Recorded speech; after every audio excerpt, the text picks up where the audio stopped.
What's up, welcome back. आज हम chapter 11 marketing से रिलेटेड कुछ वैल्यू बेस्ड क्वेश्चंस यहाँ पर डिस्कस करेंगे। If you want the best of my heart, you just gotta see the good in me. 'Cause I could be the rain. Question है, a soft drink company manufacture different types और flavour of soft drinks. एक soft drink company है, वो different types of soft drinks बनाती है, different flavours में वो soft drinks तैयार करती है। Company plays an advertisement on TV, और कंपनी एडवर्टीजमेंट चला रही है टीवी के ऊपर। तो एडवर्टीजमेंट वर्ड से ही हमें काफ़ी कुछ समझ आ जाता है कि ये जो केस स्टडी है वो कौन से चैप्टर से रिलेटेड है। एडवर्टीजमेंट की जा रही है, इट मीन्स कि अपने प्रोडक्ट को प्रमोट किया जा रहा होगा, और अगर अपने प्रोडक्ट को प्रमोट किया जा रहा है तो इट मीन्स कि वो मार्केटिंग की जा रही है। और यहाँ पर ही हमें काफ़ी कुछ क्लियर हो गया कि ये जो केस स्टडी है वो मार्केटिंग चैप्टर से रिलेटेड है। चलिए आगे देखते हैं। Company plays an advertisement on TV that ads dangerous stunts, जिसमें कि डेंजरस स्टंट्स परफॉर्म किए जा रहे थे by the actor, and ads claiming that it makes the user fearless and strong. तो इस एड में क्या मैसेज दिया जा रहा है कि अगर कंपनी के जो सॉफ्ट ड्रिंक हैं उनको कंज्यूम कर लिया जाए तो उस जो कंज्यूमर है वो फियरलेस एंड स्ट्रॉन्ग बन जाएगा। तो अब क्वेश्चन देखते हैं, in your view what could be the bad effect of this. तो ये जो स्टंट्स दिखाए जा रहे हैं और उस स्टंट्स के थ्रू गलत मैसेज दिया जा रहा है कि एक सॉफ्ट ड्रिंक पीने से ही आप फियरलेस एंड स्ट्रॉन्ग बन जाओगे, तो इसके क्या बैड इफ़ेक्ट हो सकते हैं, ये पूछा है इधर इस क्वेश्चन में। तो इसका पहला इफ़ेक्ट तो ये है कि जैसे बच्चे हैं उनके ऊपर इसका बैड इफ़ेक्ट होगा। कैसे होगा? क्योंकि वो बिल्कुल इन चीज़ों के ऊपर विश्वास कर लेंगे और वो क्या करेंगे, उसकी नकल करने की कोशिश करेंगे, जैसे वो स्टंट्स परफॉर्म कर रहे हैं इस एड्स में, तो उनकी जान तक को खतरा हो सकता है इससे। तो फर्स्ट पॉइंट तो हमें मिल गया। फर्स्ट पॉइंट हम यहाँ पर लिख सकते हैं कि चिल्ड्रन को इससे काफ़ी हद तक खतरा हो सकता है। तो यहाँ पर हम फर्स्ट पॉइंट लिखेंगे आंसर में। ये जो ऊपर क्वेश्चन था कि क्या इसके बैड इफ़ेक्ट्स होंगे, तो फर्स्ट पॉइंट आ जाएगा एंडेंजरिंग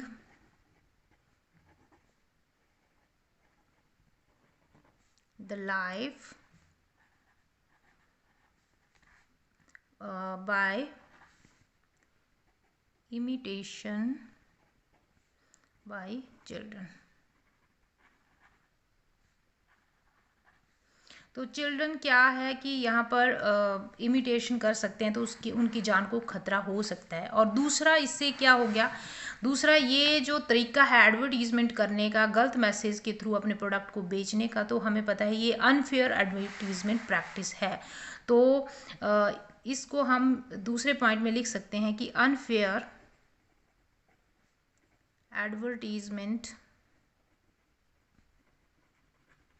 प्रैक्टिस यहाँ पर की जा रही है, और how it can be stop. दो अनफेयर एडवर्टीजमेंट प्रैक्टिस को रोका जा सकता है। तो इसका सेकंड का आंसर यहाँ पर ये आ जाएगा। ठीक है, नेक्स्ट देखते हैं। सेकंड क्वेश्चन है, after completing a degree in management Rahul started his own confectionery business. तो राहुल ने अपनी डिग्री कंप्लीट की और उसने अपना कॉन्फेक्शनरी का बिजनेस स्टार्ट किया। He started doing hard work and used the recipes taut by his grandmother in various preparations. तो उसने काफ़ी मेहनत की इसके ऊपर, और जो उसकी ग्रैंड मदर थी उसकी भी कुछ वेरियस उसकी जो रेसिपीज़ थी उनको भी उसने पढ़ा और उसको भी अपने बिजनेस में शामिल किया। He also learned many recipes from online site से भी उसने रेसिपीज़ सीखी। He decided to fix the price of the products low initially. तो उसने क्या डिसाइड किया कि पहले वो अपने प्रोडक्ट का प्राइस जो है वो लो रखेगा, कम रखेगा। And also informed his customer about the goodness of the items sold by them. तो यहाँ पर इन लाइंस में आप ध्यान दो कि एक तो वो प्राइस को लो रख रहा है और दूसरा वो कस्टमर को इसके बारे में बता रहा है, प्रोडक्ट के बारे में। इट मीन्स कि वो अपने प्रोडक्ट को सेल कर रहा है, मार्केटिंग करने की ट्राई कर रहा है। तो यहाँ इन लाइनों से ही हमें क्लियर हो रहा है कि ये जो केस स्टडी है वो मार्केटिंग चैप्टर से रिलेटेड है। ठीक है, वो ये तरीके अपना रहा है कस्टमर तक पहुंचने के। अब आगे देखते हैं, however he did not mention on the package of each items.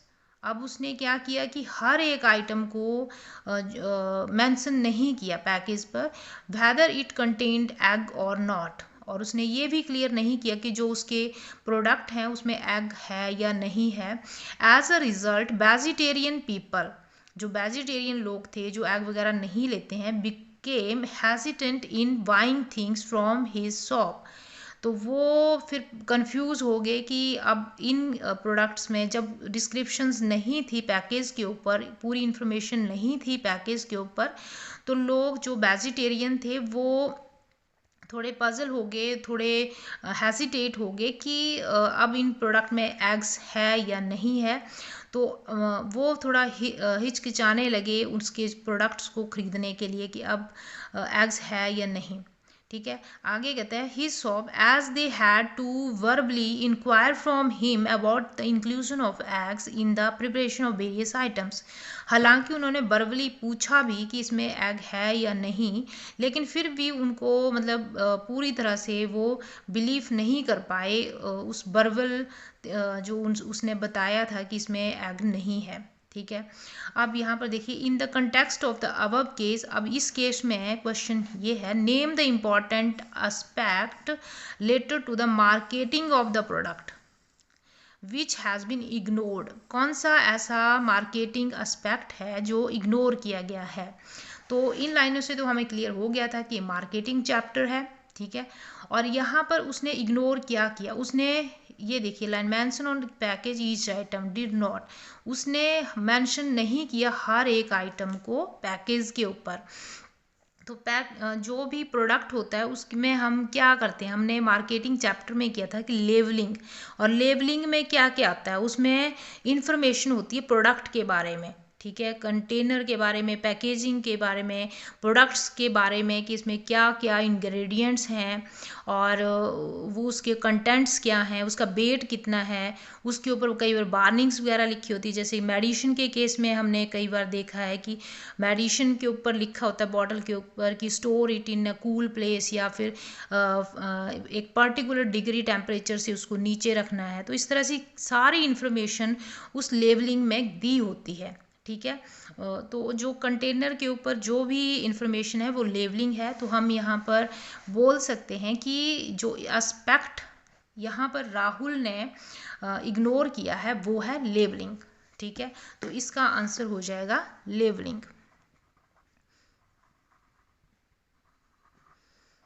इस तरह से सिंपल आपने आंसर देना है। अगर ये कहता है कि इसको एक्सप्लेन करो तो आप लेवलिंग को आगे फर्दर एक्सप्लेन भी कर सकते हो। चलिए अब नेक्स्ट क्वेश्चन देखते हैं। क्वेश्चन है, Rishabh a manufacturer of school uniform. तो ऋषभ स्कूल यूनिफॉर्म मैन्युफैक्चर करता है। He decide to maximize his profit by producing and distributing at large scale. तो उसने डिसाइड किया कि वो अपने प्रॉफिट को बढ़ाएगा, कैसे, ज़्यादा प्रोडक्शन करेगा और डिस्ट्रीब्यूशन भी उसकी वजह से फिर ज़्यादा होगा, यानी कि वो लार्ज स्केल के ऊपर प्रोडक्शन करेगा, ज़्यादा क्वांटिटी प्रोड्यूस करेगा, and thereby reducing the average cost of production. तो हमें पता है कि जब लार्ज स्केल के ऊपर प्रोडक्शन होता है तो कुछ इकोनॉमीज़ भी वहाँ पर आती हैं। इकोनॉमीज मीन्स की खर्चे जो हैं कम हो जाते हैं, जिससे कि एवरेज कॉस्ट ऑफ प्रोडक्शन कम हो जाएगा, यानी कि पर यूनिट कॉस्ट, उस प्रोडक्ट को बनाने का जो खर्चा है वो कम पड़ेगा। अब यहाँ पर क्वेश्चन देखते हैं, identify the marketing management philosophy adopted bye Rishabh. तो यहाँ तो क्लियर हो रहा है कि मार्केटिंग फिलॉसफी या मार्केटिंग कॉन्सेप्ट्स हमसे पूछे गए हैं, तो ये मार्केटिंग से रिलेटेड है केस। और दूसरा, यहाँ पर जो मार्केटिंग फिलॉसफी या मार्केटिंग कॉन्सेप्ट यूज़ किया जा रहा है वो हमें क्लू यहाँ से मिलेगा कि वो लार्ज स्केल के ऊपर प्रोडक्शन कर रहा है। और हमें पता है कि मार्केटिंग कॉन्सेप्ट्स हमने जब किए थे तो लार्ज प्रोडक्शन कौन से कॉन्सेप्ट में किया गया था, प्रोडक्शन कॉन्सेप्ट में किया गया था, क्योंकि वहाँ पर फोकस होता है अपने प्रॉफिट को बढ़ाने के लिए ज़्यादा से ज़्यादा क्वांटिटी में प्रोडक्शन किया जाता है। ठीक है, जिससे कि क्या होगा, एक तो कॉस्ट कम हो जाएगी और दूसरा अवेबिलिटी ऑफ द प्रोडक्ट ज़्यादा हो जाएगी कंज्यूमर को, यानी कि जो प्रोडक्ट है वो लोगों को ज़्यादा मिलेगा क्योंकि प्रोडक्शन ज़्यादा हो रहा है, और उसकी कॉस्ट भी कंपटीटर के मुकाबले उसका जो कॉस्ट है वो भी कम होगा, प्राइस भी कम होगा, जिससे कि सेल बढ़ेगा, और सेल बढ़ने से क्या होगा, प्रॉफिट भी बढ़ेगा। तो इस तरह से जो ऋषभ अप्रोच कर रहा है फिलॉसफी वो है मार्केटिंग फिलॉसफी, वो हम लिख सकते हैं यहाँ पर प्रोडक्शन कॉन्सेप्ट या प्रोडक्शन फिलॉसफी, एक ही बात है। तो प्रोडक्शन फिलॉसफी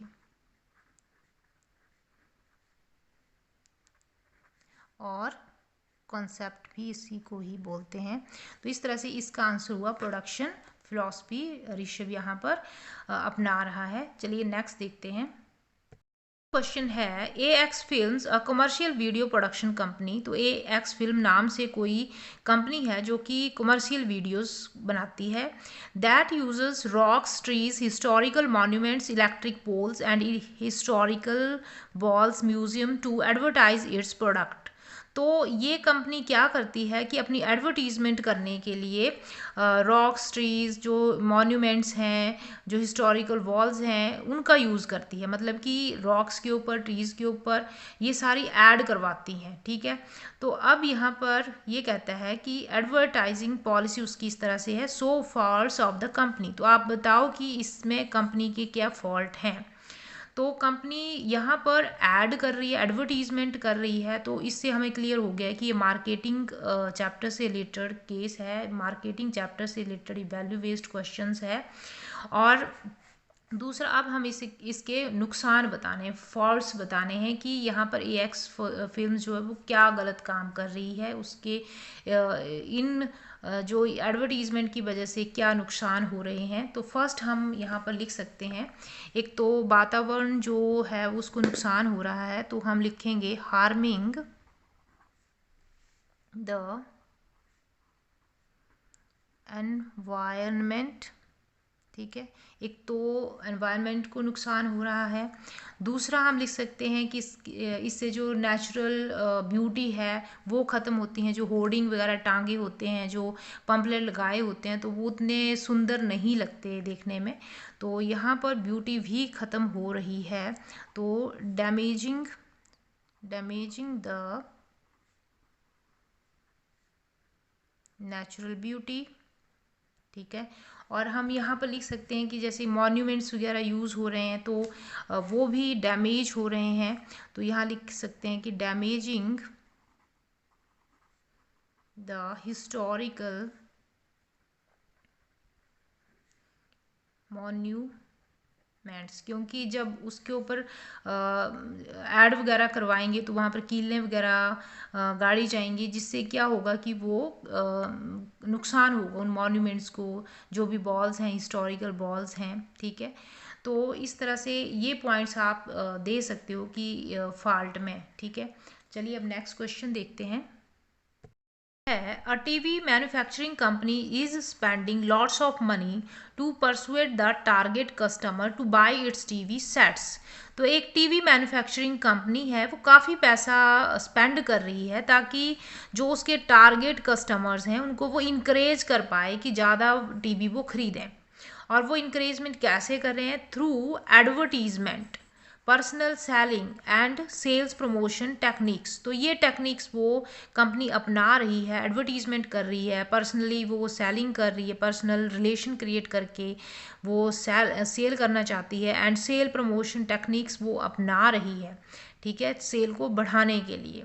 तो यहाँ पर हमें समझ आ रहा है कि सेल को बढ़ाने के लिए एक मार्केटिंग्स की जा रही है इन टेक्निक्स के द्वारा। तो हमें यहाँ क्लियर हो गया कि ये मार्केटिंग चैप्टर से रिलेटेड वैल्यू बेस्ड क्वेश्चन है, ठीक है।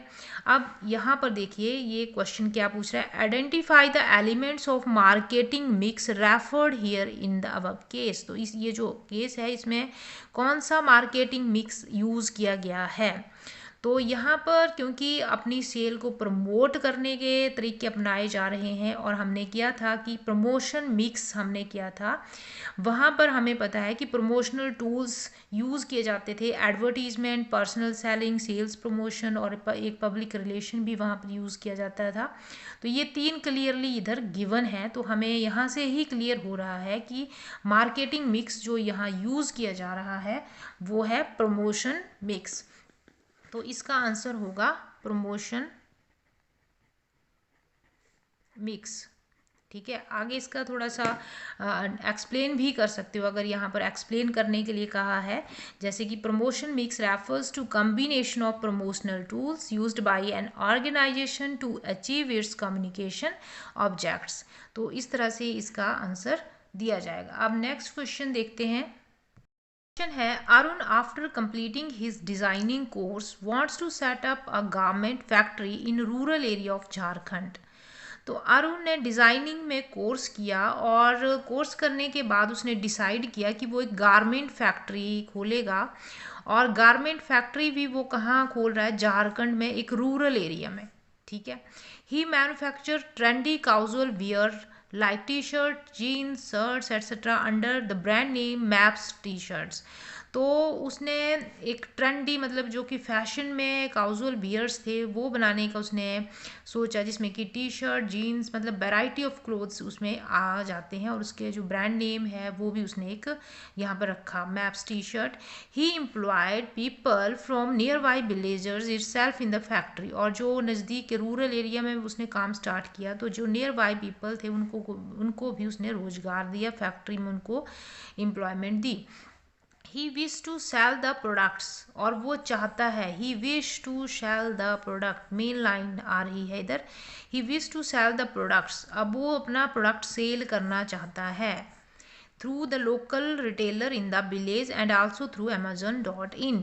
तो वो अपना प्रोडक्ट सेल करना चाहता है, यानी कि सेल की बात हो रही है। और वो क्या क्या तरीके अपना रहा है सेल के, एक तो लोकल मार्केट में सेल करने जा रहा है और दूसरा वो ऑनलाइन भी वो सेल करने जा रहा है।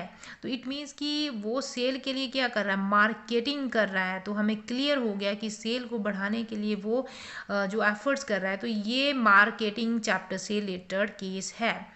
अब मार्केटिंग चैप्टर तो क्लियर हो गया, अब आगे देखते हैं कि क्वेश्चन क्या है। In the context of the above case identify the element of marketing mix being taken into consideration by Arun.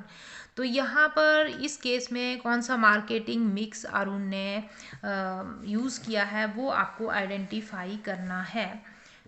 तो यहाँ पर देखिए, एक तो वो variety of clothes, trendy clothes available करवा रहा है लोगों को, यानी कि वो एक अच्छा प्रोडक्ट लोगों को दे रहा है। और दूसरा वो लोकल मार्केट में भी अपनी जो टारगेट कस्टमर है उनको हिट कर रहा है, और वो ऑनलाइन सेल भी कर रहा है। तो यानी कि जो दूर बैठे हैं कस्टमर, टारगेट कस्टमर्स के हो सकते हैं, उनको भी वो हिट कर रहा है। यानी कि वो जो प्लेस है जिसको कि हम फिज़िकल डिस्ट्रीब्यूशन या प्लेस डिस्ट्रीब्यूशन बोलते हैं, तो वो मतलब कि एक तो प्लेस डिस्ट्रीब्यूशन कर रहा है, मतलब कि दूर या नज़दीक जो भी उसके टारगेट कस्टमर हैं उनको वो हिट कर रहा है। और दूसरा वो वैरायटी ऑफ प्रोडक्ट्स भी दे रहा है, ट्रेंडी क्लोथ्स भी उनको दे रहा है।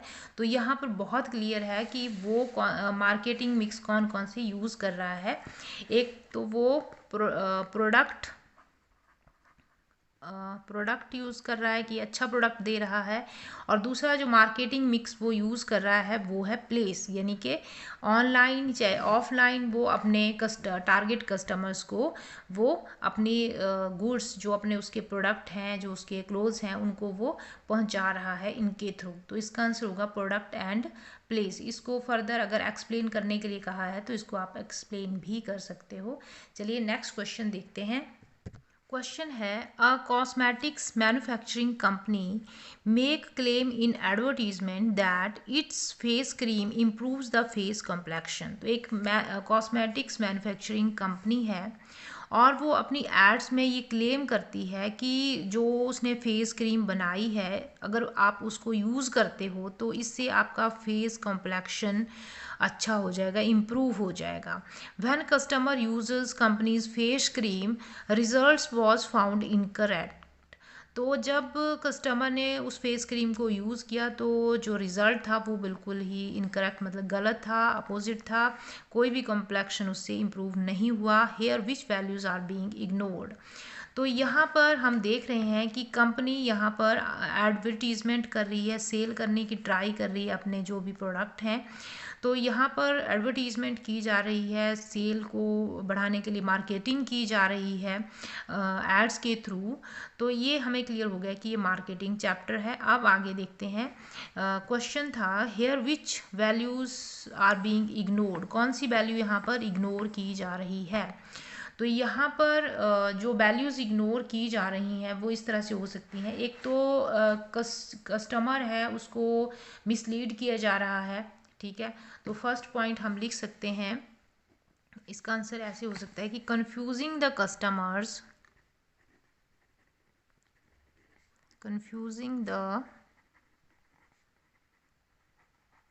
customers by misleading advertisement,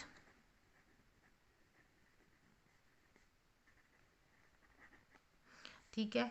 और दूसरा पॉइंट हम लिख सकते हैं कि ये लोगों की हेल्थ के साथ भी खेलते हैं इस तरह से। ये तो play with health of the people. तो लोगों की हेल्थ के साथ एक खेल रहे हैं ये। और दूसरा ये कस्टमर को गुमराह भी कर रहे हैं ये एडवर्टीज़मेंट जो भी हैं। तो यहाँ पर जो इग्नोर्स की गई हैं वैल्यूज़ वो इस तरह से हम ये लिख सकते हैं, ठीक है। अब नेक्स्ट देखते हैं केस है Suraj a bag manufacturer decide to improve the product for profit maximization. Suraj एक बैग बनाने वाली उसकी कंपनी है, मैन्युफैक्चरर है, और वो डिसाइड करता है कि अपना जो उसका प्रोडक्ट है, अपने जो उसके बैग्स हैं उसको थोड़ा इम्प्रूव किया जाए, प्रोडक्ट को थोड़ा इम्प्रूव किया जाए ताकि वो ज़्यादा से ज़्यादा प्रॉफिट कमा सके। And thus added tyres at the bottom of the bags. तो उसने अपने बैग के नीचे जो है वो टायर लगा दिए ताकि वो इजीली आगे पीछे मूव किया जा सके, ठीक है। एक तो उसने टायर ऐड कर दिए and water bottle holder to the existing design. जो उसका डिज़ाइन था बैग का उसमें वाटर होल्डर भी उसने लगा दिया। एक और फीचर उसने ऐड कर दिया। Identify the marketing management philosophy adopted by the Suraj. तो यहाँ पर सूरज कौन सी मार्केटिंग मैनेजमेंट फिलॉसफी यूज़ कर रहा है? तो यहाँ पर वो अपनी प्रॉफिट को बढ़ाने के लिए अपने प्रोडक्ट को स्ट्रॉन्ग कर रहा है, अपने प्रोडक्ट में जो फीचर्स हैं उनको बढ़ा रहा है, यानी कि अपने प्रोडक्ट की क्वालिटी को वो हायर कर रहा है। सुपीरियर क्वालिटी प्रोडक्ट वो लोगों को देना चाहता है जिससे कि उनका जो सेटिस्फैक्शन है वो इंक्रीज़ हो और वो ज़्यादा से ज़्यादा उसके बैग्स को ख़रीदें। और अगर ज़्यादा बायर्स आएंगे, ज़्यादा कस्टमर आएंगे तो ज़्यादा सेल होगी, और ज़्यादा सेल होने से ऑब्वियसली प्रॉफिट भी मैक्सिमाइज होगा। तो यहाँ पर जो मार्केटिंग मैनेजमेंट फिलॉसफी या कॉन्सेप्ट यूज़ किया गया है वो है प्रोडक्ट कॉन्सेप्ट, ठीक है। प्रोडक्ट कॉन्सेप्ट यानी कि प्रोडक्ट के ऊपर ध्यान दिया जा रहा है। Product philosophy